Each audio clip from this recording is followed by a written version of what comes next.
Hello दोस्तों, आज की कहानी का नाम है क्षमा। सास शारदा देवी 62 वर्ष में चल रही थी। शांति, संस्कार और धार्मिक है। पति के जाने के बाद बेटे के सहारे ही अपनी जिंदगी जी रही थी। बेटा आदित्य 35 वर्ष का हो गया है और एक बैंक मैनेजर है। माँ बहुत लाडला लेकिन बीवी के सामने कमजोर। नया बहू 28 वर्ष की मॉडर्न, स्वार्थी, सास के चिढ़ने वाली, अपने मायके वालों के साथ जुड़ी रहती है। बस नंद ऋतु 30 वर्ष के और शादीशुदा लेकिन माँ से जुड़ी हुई सारी बातों की सच्चाई देखने वाली। राजेश नेहा का भाई, बहन के बहाने घर में दखल देने वाला, बहुत ही चालाक इंसान है।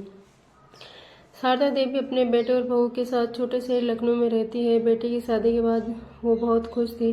सोचती थी कि अब घर में बहू आएगी तो जीवन में नई रौनक होगी। लेकिन कुछ ही हफ्तों में नेहा का असली रूप सामने आता है। वे सास को ताने मारती, काम से टालती और हर बात पर बहस करती। शारदा जी चुप रह जाती, सोचती है समय के साथ सब ठीक हो जाएगा। एक दिन जब शारदा जी बहू के लिए चाय बनाती है तो नेहा कहती है, माँ जी आपसे तो कुछ भी ठीक से नहीं बनता, पुराने जमाने का टेस्ट है आपका। धीरे धीरे वो आदित्य के कान भरने लगती है।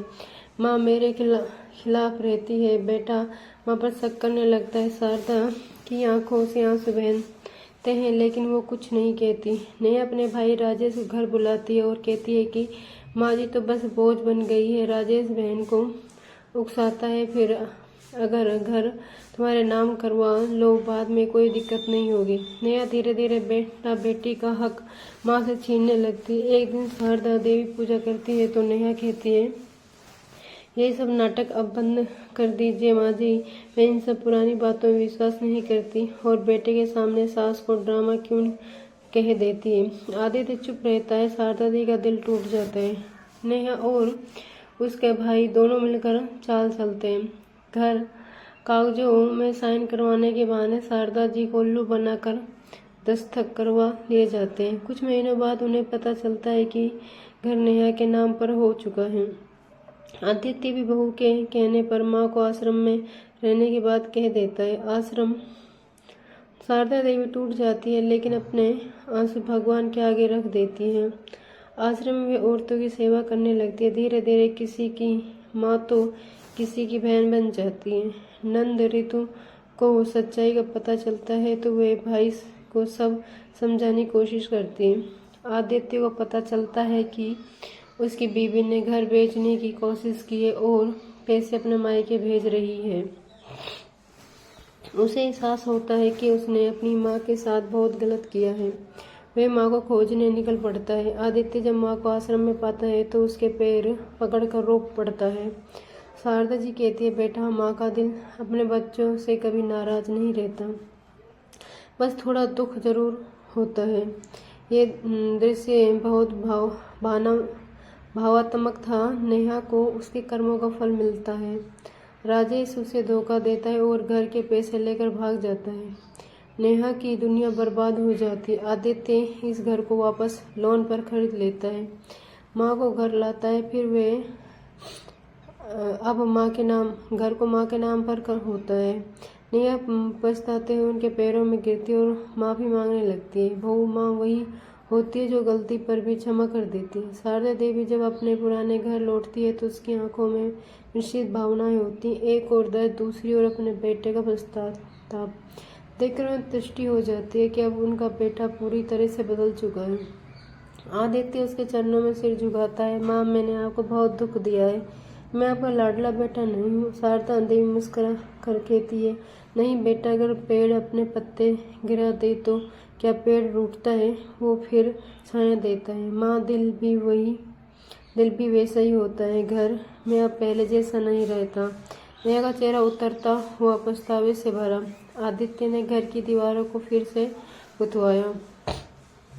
आंगन में तुलसी का पौधा लगाया, वही पौधा जो कभी नेहा ने फेंक दिया था। शारदा जी धीरे धीरे फिर से मंदिर में पूजा और भजन में लग जाती है। आश्रम से जुड़ी कुछ महिलाएं उनके घर आने जाने लगी। वो सब कहती, माँ जी आपने वहीं हमारी जिंदगी बदल दी थी। नेहा अब दिन रात सोच में डूब रहती है। हर बार जब वे शारदा देवी को देखती है उसे अपने शब्द याद आते हैं, माँ जी आप तो ड्रामा क्यों हैं? वो शब्द अब आपकी आत्मा को चुभते हैं। एक रात वे शारदा जी कमरे के बाहर खड़ी रो रही थी। धीरे से बोली, माँ जी क्या मैं अंदर आ सकती हूँ? शारदा जी ने मुस्कुरा कर, बेटी ये घर तेरे बिना अधूरा है। हाँ आ जा। नेहा फूट फूट कर रो पड़ी। मुझे माफ़ कर दीजिए माँ जी, मैंने आपका हक छीना और आपको अपमानित किया। शारदा जी उसके सर पर हाथ रखा और बोली, बहू माँ वही होती है जो गलती पर भी माफ़ कर दे। बस एक वादा कर, अब कभी किसी के दिल को मत दुखाना। नेहा ने सिर झुका दिया। उसके अंदर की स्वार्थी और अहंकारी औरत अब पिघल चुकी थी। नंद ऋतु जो शुरू सच्चाई देख रही थी, अब अपनी माँ और भाई को एक साथ देखकर संतुष्ट थी। वो बोली, माँ अब आपका बेटा आपके पास है, मुझे लगता है अब ये घर सच में घर बन गया है।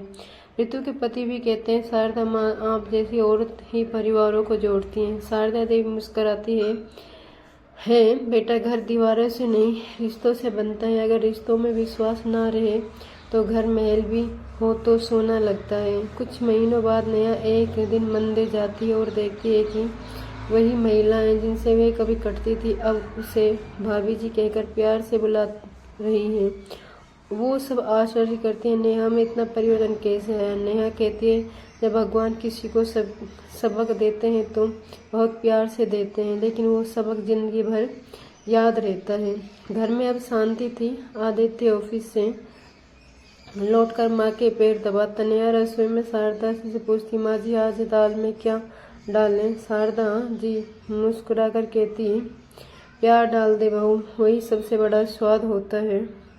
बाकी तो मुझे तेरे हाथ का बना सारा खाना ही पसंद आता है। एक शाम अब आंगन में बैठे थे। तुलसी के पौधे पर दीपक जल रहा था। शारदा जी ने कहा, भगवान हमें हमेशा इतना ही देना कि हमारे मन दूसरों के लिए भी भरा रहे। खाली मन ही बुराई को जगह देता है। ऋतु ने कहा, माँ आपकी कहानी सुनने लायक है। शारदा दी मुस्कुराई, कहानी नहीं बेटी, ये जिंदगी है जिसमें एक गलती सब मिटा देती है और एक माफ़ी सब जोड़ देती है। धीरे धीरे कमरा उसे जलते दीपक पर टिका जाता है, जो अंधेरे में भी उजाला फैलाने का प्रतीक है। असुर आता है, सास अगर माँ जैसी हो तो बहू को बेटी बनते देर नहीं लगती। बस मन साफ होना चाहिए। माँ की ममता चाहे कि जितनी ठुकराई जाए, अंत में वही घर की नींव होती है। और जो बहू अपनी गलती स्वीकार कर ले, वह असली बेटी कहलाती है। कुछ महीने बीत गए थे। अब वह घर जो कभी तानों और पैसों से गूंजता था, अब हर सुबह मंत्रोच्चारण और हंसी की आवाज़ों से भरने लगता था। शारदा देवी सुबह सुबह तुलसी के पास दिया जलाती और नेहा अब उनके साथ आरती में स्वर मिलाए। जहाँ पहले वे कहती, माँ जी ये सब पुरानी रीति रिवाज हैं, वह अब वही नेहा कहती, माँ जी आज आरती में करूँ। आदित्य अपनी माँ को देखकर मुस्कुरा था। उसके मन में अब एक ही इच्छा थी, अब मैं अपनी माँ को वो सब देना चाहता हूँ जो उन्हें सालों पहले मिलना चाहता था। एक दिन रविवार की सुबह शारदा जी ने सबको बुलाया। आज हमारे घर में सत्संग होगा, मैं चाहती हूँ कि सब लोग इसमें शामिल हो। नेहा ने तुरंत कहा, माँ जी इस बार मैं तैयारी करूँगी, प्रसाद भी मैं ही बनाऊँगी। ऋतु और उसका पति भी आए। अब घर में भजन, दीपक की रोशनी और सच्चे रिश्तों की गर्माहट थी। लोग कहते रहे, शारदा जी आप जैसी सास आज के ज़माने में मिलती कहाँ है। नेहा सर की बातें सुनकर गर्व से मुस्कुरा उठी। कभी जिसे बोझ समझा था वही अब घर की आधा बन चुकी थी। इसी बीच नेहा का भाई राजेश अपने किए का फल भुगत रहा था। उसके झूठ और लालच ने उसे कहीं का नहीं छोड़ा। एक दिन वो बुरी हालत में लखनऊ आया और शारदा देवी जी के दरवाजे पर गिर पड़ा।